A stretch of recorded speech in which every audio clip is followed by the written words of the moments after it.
Hello and welcome to the Holyrood Sources podcast, where we take you inside Scottish politics. We're recording on Wednesday, the 16th of October.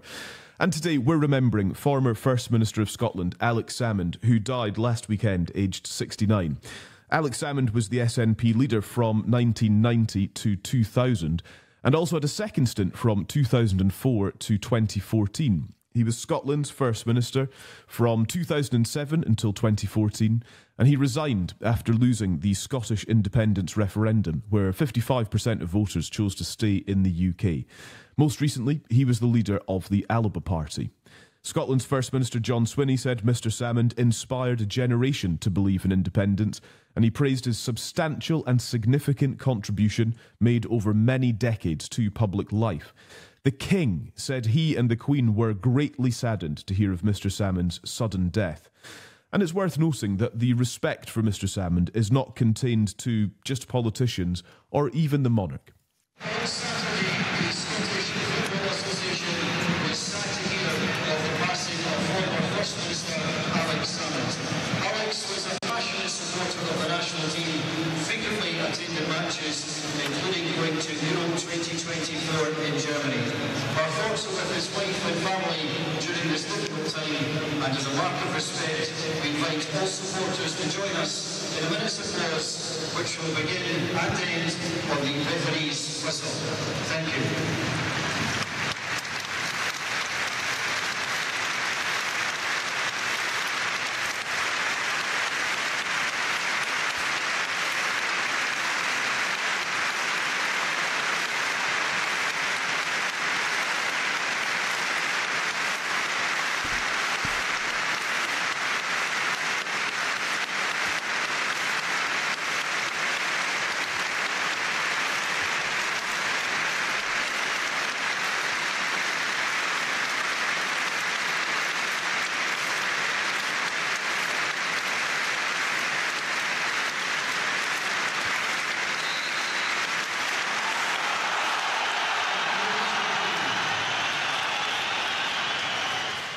Scotland fans at Hampden Park last night. Also on the podcast today, we'll hear your messages of when you've encountered Alex Salmond and the amazing experiences you've had, actually, of meeting him in various circumstances. Some of them are mildly amusing, and some of them feature friends of the podcast as well. So stand by for that. I'm Calum Macdonald, and also on the podcast, Geoff Aberdein, who was Chief of Staff to the First Minister, Alex Salmond. Hello, Geoff. Good morning. It's good to see you. And also here, of course, Andy Maciver, who was Director of Communications for the Scottish Conservatives. Hello, Andy. Good morning. And great to have you both here. A slightly different podcast, of course, for obvious reasons. The first time we've had to do this, and I think it's important that we start with you, Geoff. It's been a frantic few days for you, I know. It's been a difficult few days for you, I know. We're very glad that you are here and talking to us today. How are you reflecting a few days on since the death of Alex Salmond? I mean, what a man, what an experience you had with him as well. Yeah, it's still, I'm still quite shocked by the whole thing. Obviously, the suddenness of it is something that means that you don't really have time to consider your thoughts. There's no doubt that there has been a huge outpouring of tributes to him. And I think that's probably reflective of the man and the politician that he was, and I think it's right that I've seen a lot of commentary in the last few days, and it's quite funny, isn't it, that he was an extremely divisive figure in many ways in public discourse in this country in his life, and he remains that way in his death. And I don't want to rose tint things, guys. I mean, my views. I was not particularly favourable to the idea of establishing Alba. We know that there was the two court cases, which incidentally he won, and we know that relationships with the SNP in recent years soured somewhat. But from my personal point of view, you only die once, and I think it's important to take the opportunity to pay tribute to the significant, massive contribution that he made to public discourse in this country and beyond. And I hope I did that reasonably well. Yeah, you certainly have. You absolutely have. There's no doubt about that. And, any number of people who worked closely with him have joined you in that as well, in reflecting. When did you first meet him, Geoff? What was your first kind of experience of Alex Salmond?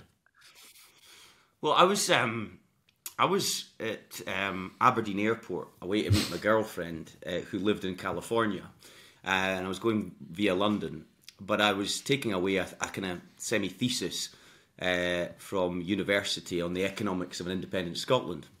And at this point, he was not leader of the party for the second time. This was in between. I think it was John Swinney was leader at the time. But he was still a big figure, you know, everyone knew who he was, and I thought, I tell you what, getting a quote from him wouldn't be the worst thing in the world, would it, for my thesis? So I went up to him and I said, "Oh, Mr. Salmond, you wouldn't mind, you know, speaking to me a bit about my thesis?" And he took me into the lounge, the BA lounge, and he offered me a whiskey, and it was like 11 o'clock in the morning, and I was like, "Oh, okay, I'll just go with this then." And we chatted for a while, and then we got on the plane. The plane was quite quiet, and so he came down the plane during the flight and says, "Listen, come up and sit next to me and we'll have a proper chat." And by the end of it, he says, "Look, why don't you come up and work for me at Peterhead, you know, a day a week while you're at uni and all the rest of it." And you know, and I'd had, you know, plans. I'd always wanted to know more about it. I was an SNP fan, you know, and member at the time, and I'd always wanted to get to know him anyway. But that happened, and that's basically where it all started. It's unbelievable, really. And so when I finished university, I was offered an opportunity to go and work on the New York Times kind of graduate scheme. They had this thing, but because I spent all my money, my student loans, on going to see my girlfriend in America at the time, this wasn't a paid internship, you know. So, but he was offering me money to go down to Westminster, and I got there, and on the day I arrived, the head of communications had left for the SNP group, and the deputy kind of person, I can't remember what her name was, I think it was maternity leave or something, I couldn't remember exactly, and I became the head of communications, and I hadn't written a press release, and so literally that was it. I didn't have a bloody clue what I was doing, and so that's how it all started. It's amazing, absolutely amazing. Andy, I want to ask you the same question, actually. I feel like Alex Salmond is the sort of person where everybody's got the first time I met him story to share. Yeah, it was about. I was with David McCletchie, actually. I mean, I've thought about David McCletchie a lot over the last few days because he was a real mentor to me, as I know that Alec was to Geoff, and they actually liked each other, Alec and David, a lot. Actually, they had a lot of respect for each other. They're quite similar in many ways to each other as well. Geoff's stories of working for Alec and the sort of relationship he had working for Alec were quite similar to mine working for Geoff, but working for David. So we were on College Green in Westminster. Actually, first time I met him, I was with David. And I didn't really get nervous meeting leaders at that point because I'd met sort of leaders of the Tory party at Westminster and so on. But there was something a bit different about meeting Alec, and I think a lot of it was how David was actually. I think David had made it pretty clear to me that he regarded Alec as something a little bit different. And so I was a bit nervous actually meeting him for the first time. It turns out it didn't really matter because I said hi and then he spoke at me for about 5 minutes and I didn't say anything else. So so I didn't really need to be particularly nervous. All I needed to do was listen, which I did. I've met him. I've met him several times since then. Actually, I think it's amazing how many people seem to sort of know him very, very well. I think it's important in these situations not to pretend like you know somebody extremely well when you don't. I met him many, many times, but I think you need to be close to people to really know them and really properly know what they're like and properly reflect on that. So, I mean, my reflections on him, as we'll get into during the podcast, are far more political than they are personal. I mean, as I say, the times I met him, he was always very kind and very good, but I was always on my guard when I met Alec because I didn't want... You know what it was, guys, I think I didn't want to make an arse of myself because he was a proper... he was a proper person. He had such a standing in politics and such an intellect, and you knew that you were dealing with somebody who you didn't want to make a mistake in front of. You sort of wanted to make a good impression. And right up until our podcast just a few months ago, I was always very conscious with Alex that I wanted to sound like I knew what I was talking about. So I was always quite wary of what I said around him because I was always wanting him to go with the impression that I wasn't a moron.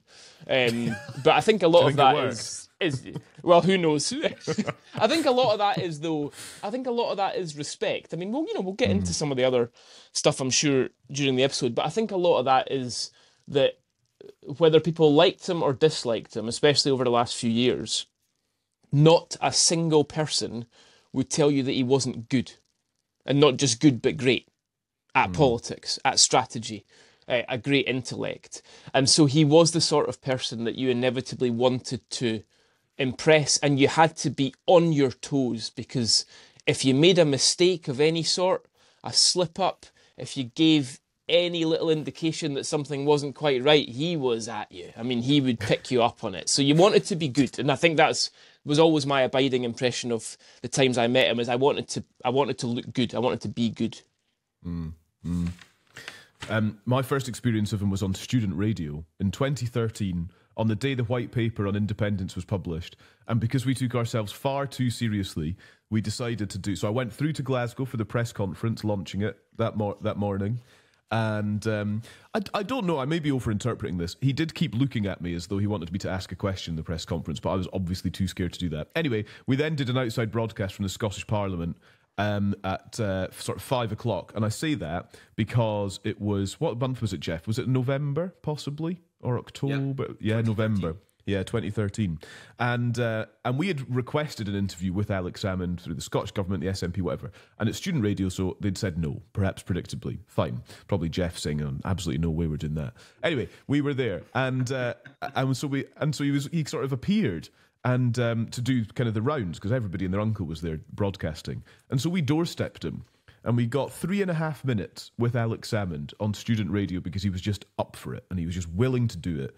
And I mentioned the time of year because the most embarrassing thing about it was none of us had thought how dark it was going to be. And so we were interviewing Alex Salmond by the light of somebody's iPhone that afternoon at the Scottish Parliament. But he was just up for it. People wanted to chat to him about independence, and so he had the conversation quite happily. But you're right, you were very aware when he was around. He had this aura, this presence that very few politicians can actually pull off. You knew when he appeared, you knew when he walked into a room. Did he always have that, Geoff? Did he always have that kind of gravitas? Well, yeah. I mean, I remember going down to Westminster, as I said earlier, and wow, what an experience. And at that time, the SNP only had 6 MPs. You've got to remember that. But they were leading the charge in opposition to the war in Iraq. And they were also the leading protagonists who'd kind of really exposed the Cash for Honours crisis, and they were going really heavy on that at the time. Of course, the other parties couldn't really get involved in that because, they all send people to the House of Lords and all the rest of it, but the SNP didn't, and so there was a real kind of unique positioning there for them.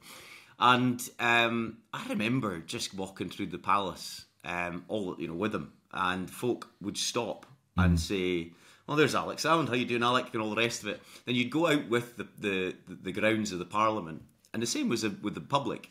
Even if the local Londoners or English folk, people would know him and stop him and speak to him. So he did have that aura about him. I was just going to pick up on one thing you said though, Calum. I always remember, it was only about a week or two in working for him. He says, "One thing you need to know about me, Geoff, is get me on the telly, get me on the radio, and I'll be happy." And actually,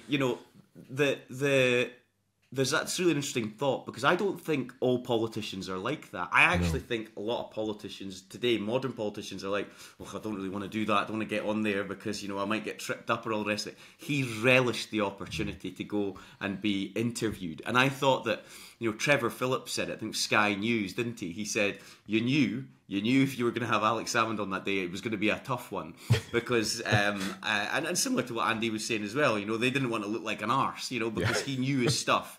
And by God, he put... And what's not perhaps appreciated is he put a lot of effort into First Minister's questions, into interviews that he was doing on the subjects that he thought would come up, because he wanted to know more than the interviewer and make sure that they were left in no doubt that he knew what he was talking about. But I think that's why, part of the reason he must have wanted that, though, Geoff, is that's how he changed minds.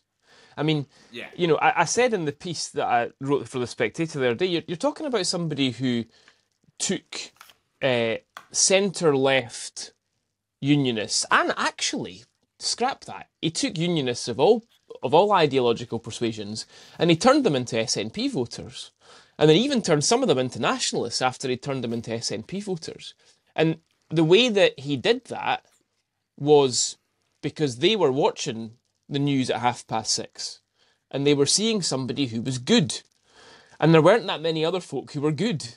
And they were seeing somebody who could say, well, look, you know, independence isn't really that big an issue right now. I mean, I'm talking here going back to sort of 2007 to 2011 type of period. Independence not really that big an issue right now. Here's a guy who knows what he's doing. Here's a guy who can actually run the country really well. I'm happy to go with him for a bit. You know, put my constitutional feelings to one side. I'm going to go with this guy because this guy's different class. And they did. And then they went with him, and then they actually started thinking, maybe if there's guys like this around, maybe we could be independent. And suddenly you've got 45% of people voting for independence less than 10 years after a poll would never tell you any more than 25% believed in it. So, I mean, I think he did have the ability to come through the camera a little bit and change minds, which is presumably why he wanted on so much. Yeah, you're absolutely right. And also because the SNP were not afforded the same platform as the established parties of particularly the Tories and the Labour Party, and to an extent the Liberal Democrats. At that point, Charles Kennedy was leader going back when I was in Westminster, and they had a significant entourage of MPs there as well.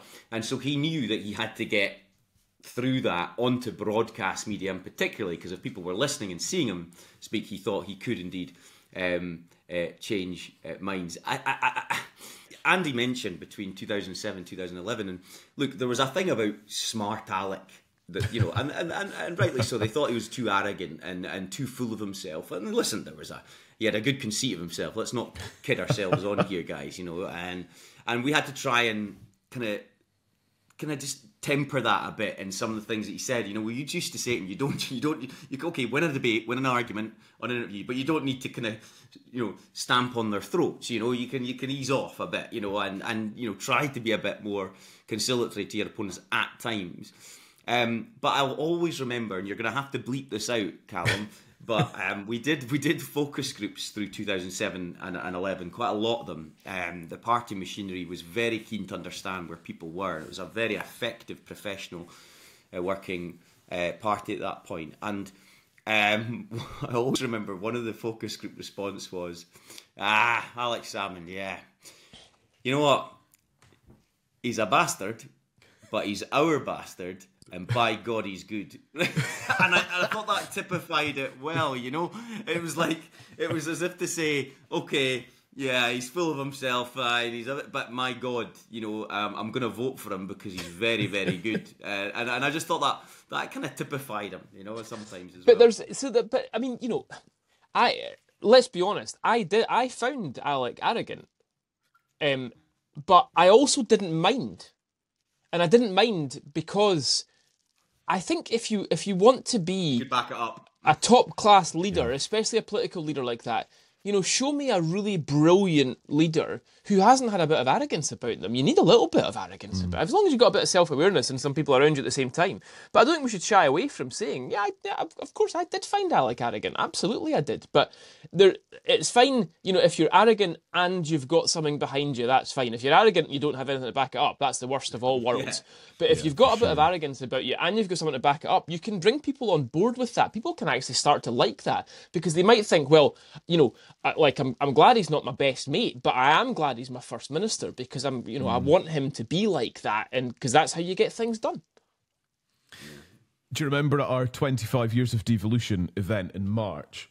So we had 450 people in the audience, big room, the assembly rooms in Edinburgh, and we were running it, a slick show. And so there was one part of the audience that we set aside for our guests who were going to be speaking on the stage and their entourages, whoever they'd brought with them, because there was easy access to the stage and our team could go and get them really easily and take them through a side door. So it was over to the side.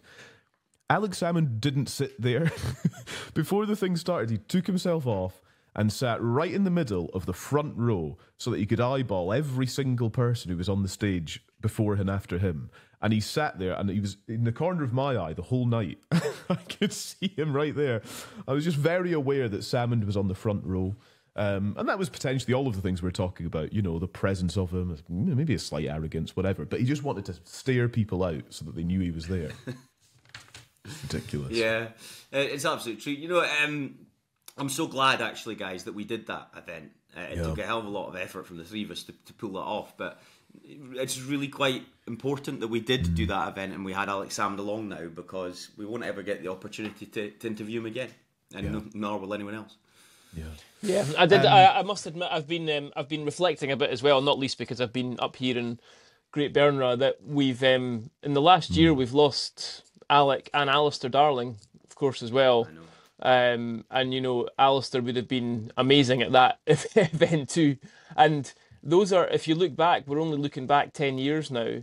Those are the people of the independence referendum campaign. It was Alec and Alistair.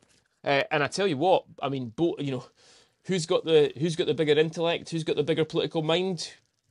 It's a close run thing, right? I mean, you're talking here about two real giants of Scottish politics, and two real giants of the whole constitutional movement between Alistair and Alec. And, you know, they had a couple of those head-to-head TV debates. Tell me now, on either side of that campaign, who could have debates like that now?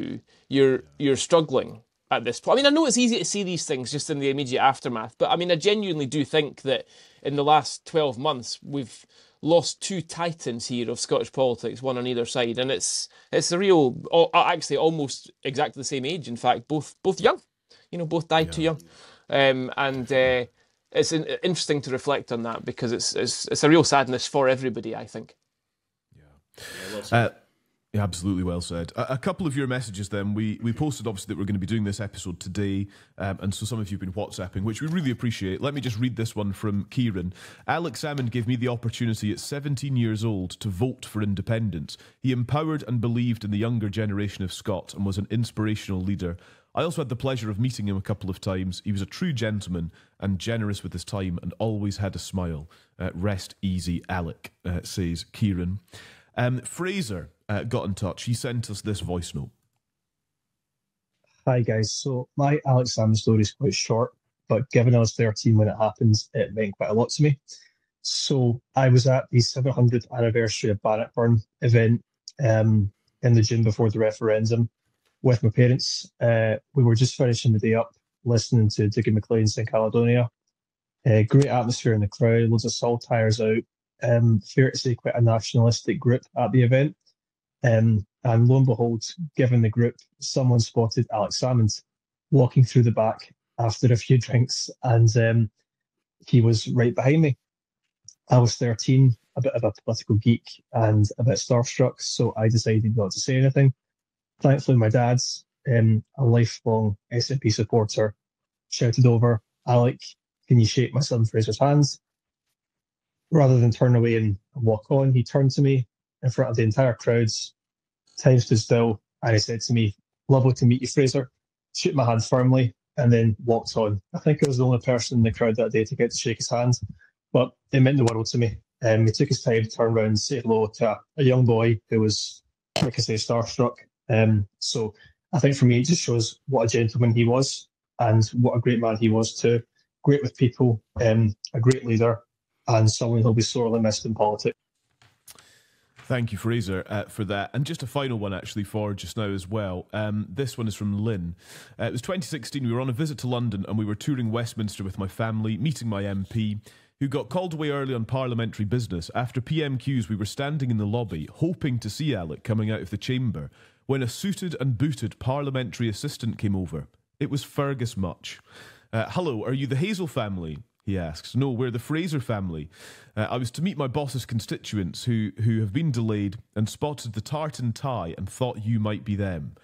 We said, "No problem," said I. "We were just waiting here hoping to see Alex Salmond as he left PMQs. Fergus asked, "Would you like to meet him?" "Yes." He pulls out his phone, makes a call. "He'll be with you in 2 minutes. My teenage sons were amazed. The eldest had just voted yes in the referendum as a 17-year-old. Alex arrived and said, "Well, Fergus, you managed to lose my constituents and round up this unsuspecting family." He was in great form as he toured us around Westminster. Tea and cake followed in the House of Commons restaurant. We spoke about the debate that he and David Davis had after PMQs and how he was a very decent Tory who would have been a much better leader. The referendum, of course, came up, how disappointed we all were with the disappointment when he stood down. I talked about curriculum for excellence, I wasn't a fan, and other initiatives in schools as well. Over 2 hours later, we left on a high. He was so genuine and interested in hearing our points of view. A real gent, a great loss to his family, and a huge loss for Scotland. Thank you for these. Of course, you can keep your messages coming. If you'd like to get in touch, we can read these out in the weeks ahead as well. The number is 0333 404 6507. It's interesting, Geoff, a couple of these stories circle around Westminster. He was an MP. He was an MP for Banff-and-Buchan from 1987 to 2010. He was also the MP for Gordon from 2015 to 2017 as well. It's quite interesting that he was an MP and that he was an MP in the kind of Aberdeenshire area. Well, yeah, look, he won the NC, the Banff-and-Buchan seat in 1987, as you say, from Albert Macquarie, known as the Buchan Bulldog. Now, I actually knew Albert really well personally, because he was not a direct relation, but I used to meet him at various wider family get-togethers.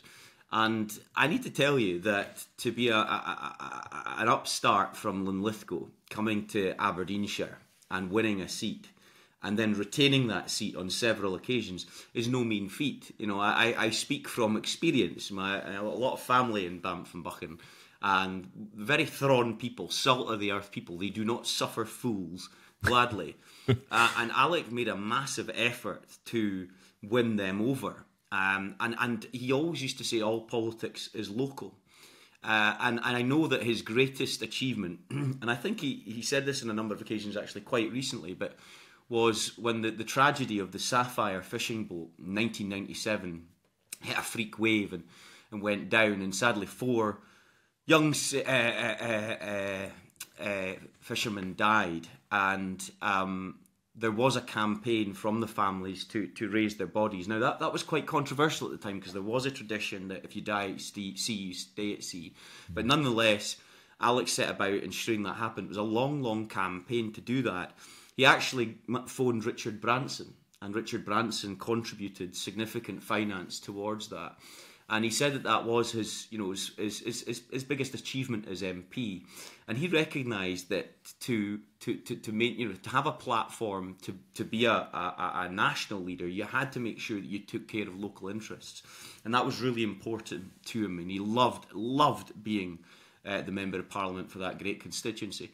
If I may just say one other thing, and we talk a lot about his oratory skills, his debating skills, his charisma and all the rest of it, and yes, his quite short temper at times and all. We're talking about his characteristics a lot in reflecting on his life a lot. But he also, and it's really important to point this out, he had a really great understanding of the economy and business. And I remember the first time I went to the Banff-and-Buchan Parliamentary Office in Peterhead, Maiden Street, Peterhead, and I went in and I was shown to my desk. And on the top of the desk was a file called GoldenEye. And I thought, bloody hell, maybe there's some sort of link to Bond here, and I was thinking Sean Connery, this will be interesting.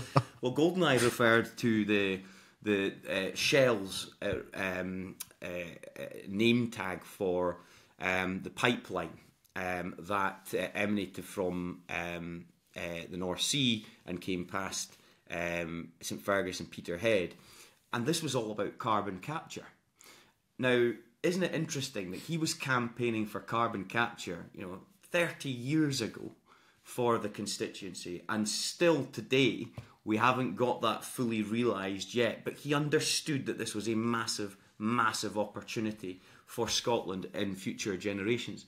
And the second thing related to that is when we were in government in 2007, I think it was in September, October 2007, he kind of had this famous quip of saying Scotland could be the Saudi Arabia of renewables.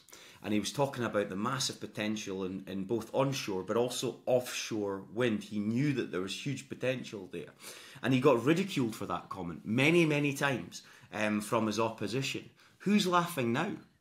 I mean, who's laughing now at that? I mean, we know the burgeoning offshore wind industry is now starting to take shape. He was a bit of a visionary in that sense. He knew not just the social fabric of Scotland, but he knew the economic fabric. He knew where the new opportunities for our country to prosper were. And I think that shouldn't be lost when we're discussing his kind of legacy and impact on politics. And you're carrying on his work, Geoff, with all of that in mind. That's worth noting too, isn't it? There's no doubt that my enthusiasm for energy and I'm God, it's such a complex industry. You know, I don't know everything about it, not by a long shot, but I know probably more than most, and that's why I'm so passionate about it and understanding how it has to be, as he has just proven. I've just proven in those words. It's a managed transition, guys. You know, this is going to take time, but he understood this 20, 30 years ago. Yeah. This is, I mean, I think that's interesting, and it relates a little bit to something I wrote. I mentioned the Spectator article earlier on. The reason I wrote the Spectator article is because I kept seeing stuff over the last few days in the press about what will Alex Salmond's legacy be, talking about, you know, the future, what will we look back on? And I thought, we're not fully understanding here that we're in it already. We're in the Salmond legacy now. And I cited a couple of examples of that, and it goes right back to 2007, because it also goes back to what I mentioned about the first time I met him and the aura he's got around him, and the fact that unionists had this respect for him and concern about him, I think is probably fair to say as well. But the unionist community, especially at Westminster, have been dancing to Alex Salmond's tune for years. For 15, 20 years now. I mean, the Calum Commission, which then was followed by the second Scotland Act in 2012, that was a reaction to Salmond winning in 2007. It was unionists saying, crap, what are we going to do to stop this? Let's give a little bit more devolution and hope that stops the tide a little bit. So they did. That was Calum. It wasn't very significant, Calum, it has to be said, but it was. Then 2011 comes along, and then, of course, the week before the independence referendum, you get this poll that Geoff's talked about a lot, that Salmond wanted kept out of the papers, about yes winning. And then you suddenly have the vow. Again, it's a unionist reaction. It's knee-jerk reactionism to the rise of Salmond. You have the vow. That then creates the Smith Commission. And the second Scotland Act, which devolved much more significant powers, including over Crown Estate Scotland. We had Ronan O'Hara on last week in Lerwick. Crown Estate Scotland is the landlord for the entirety of offshore wind. You just trace all this back, guys. The Salmond legacy is already here. We've got these powers because the unionist community is consistently reacting to the rise of Alex Salmond in the SNP. And this is where people, okay, somebody might shout at the podcast right now, because there are people who still, you know, will be listening to this saying, oh, this is all just the nice stuff about Salmond, right? People will be shouting at me saying, it wasn't Salmond, it was the rise of the SNP. Okay, maybe 2007, you could see an SNP leader, you know, winning an election by a little bit, you know, just getting over the line and winning an election. 2011, does anybody else get almost half the vote? 2014, does anybody else persuade almost half the country to vote yes? I'm sorry, but I don't think so. That's a Salmond vote. Yeah. That's what that is. There's a Salmond vote, and the legacy of Salmond, we're living it now. Yeah, if I can just come in on that, Andy, you know, and I was at Payne's on Sunday Media, and I was trying to make the point that, look, there was an extremely talented team around him in terms of politicians. Nicola Sturgeon, John Swinney, Kenny McCaskill, Alec Neil, you know, real formidable politicians in their own right. It was a very accomplished team, and dare I say it, there were some pretty good advisors there as well.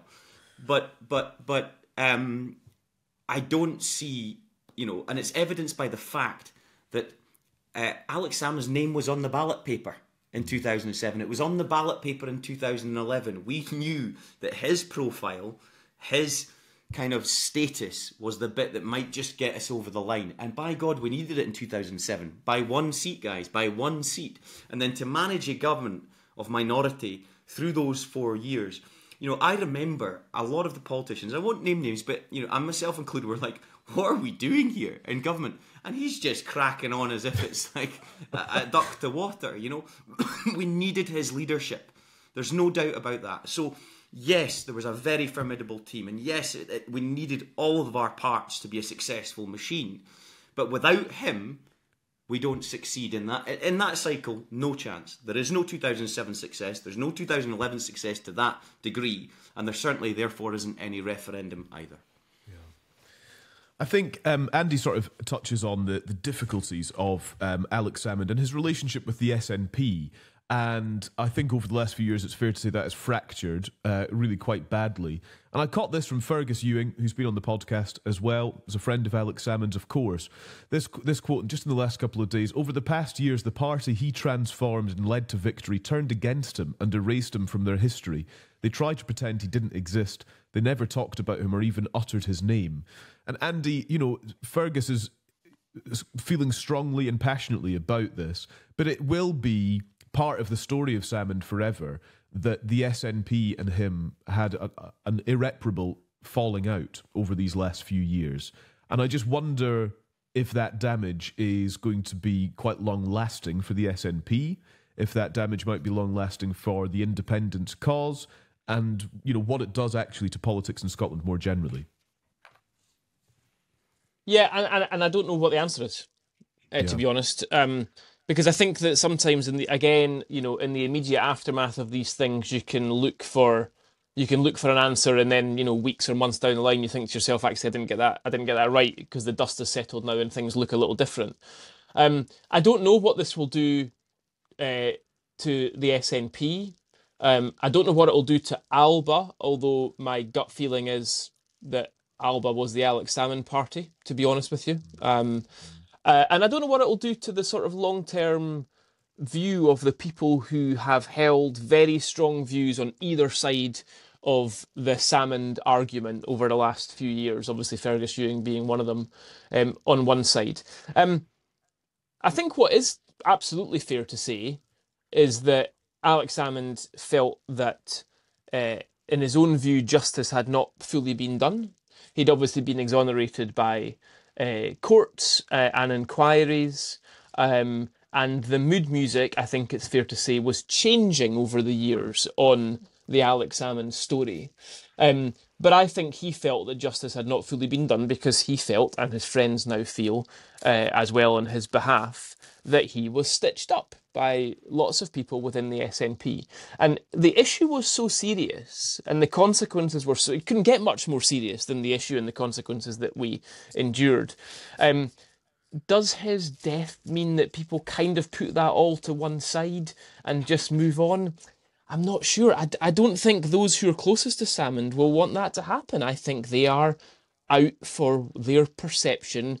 I'm not saying one way or the other. But my view is, I think they are out for their perception and his perception of true justice in this case, and I cannot see them giving up. In fact, it would appear to me in the first few days of this that they are.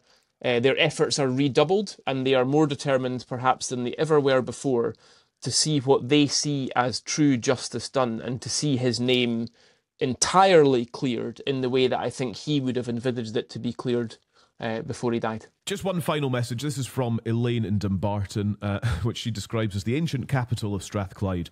She says, I think that Alex's sudden and premature death has had a much more profound effect on his supporters than would otherwise be the case. Perhaps this is the catalyst needed for the wider independence movement to work out a strategy, because independence is not going to be achieved via the SNP.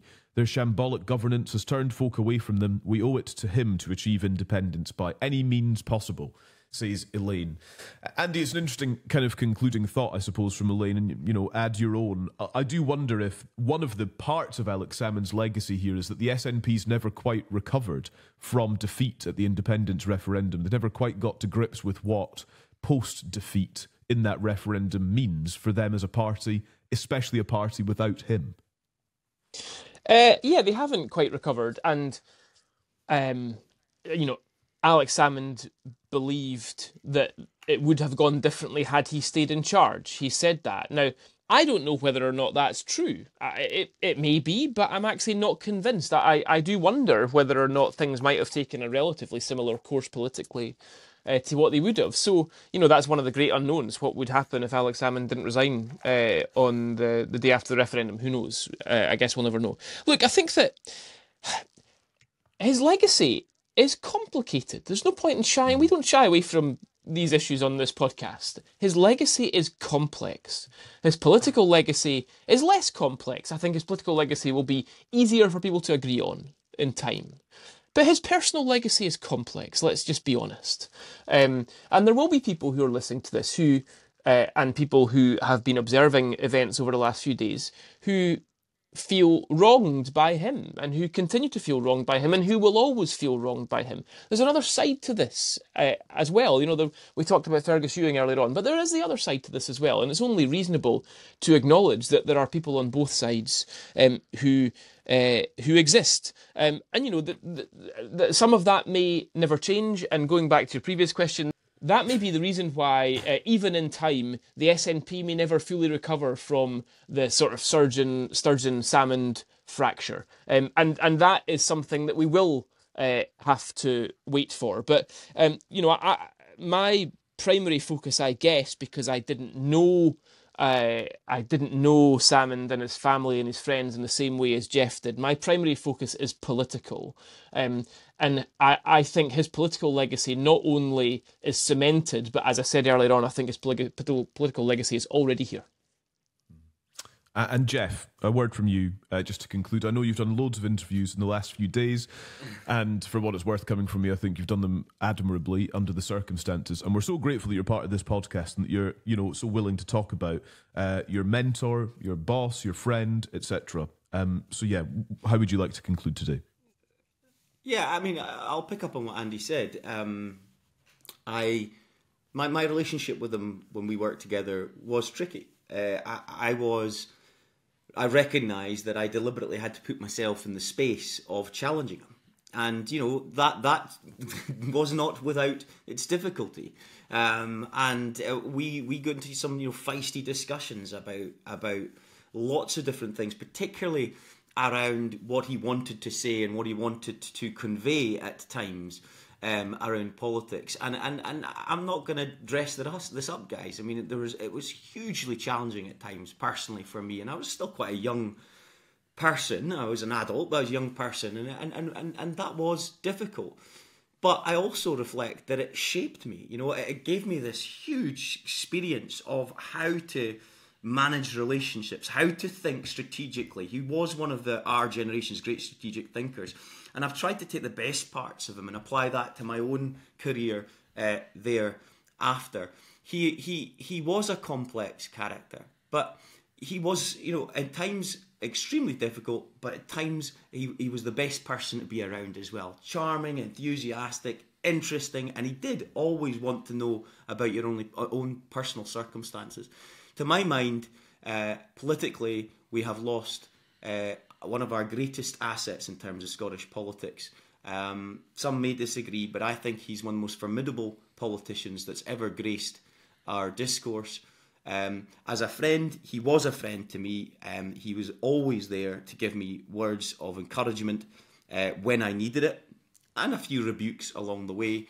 I really am sad that he's no longer with us. My condolences do go to Moira, a fantastic woman, and the wider family. And I hope, a fool's hope perhaps, that perhaps, just perhaps, this might spark a unifying of the movement. I might be wrong on that, and Andy might be right, but that's what I hope. Geoff and Andy, thank you very much indeed. This is the Holyrood Sources podcast, and we'll talk to you again soon.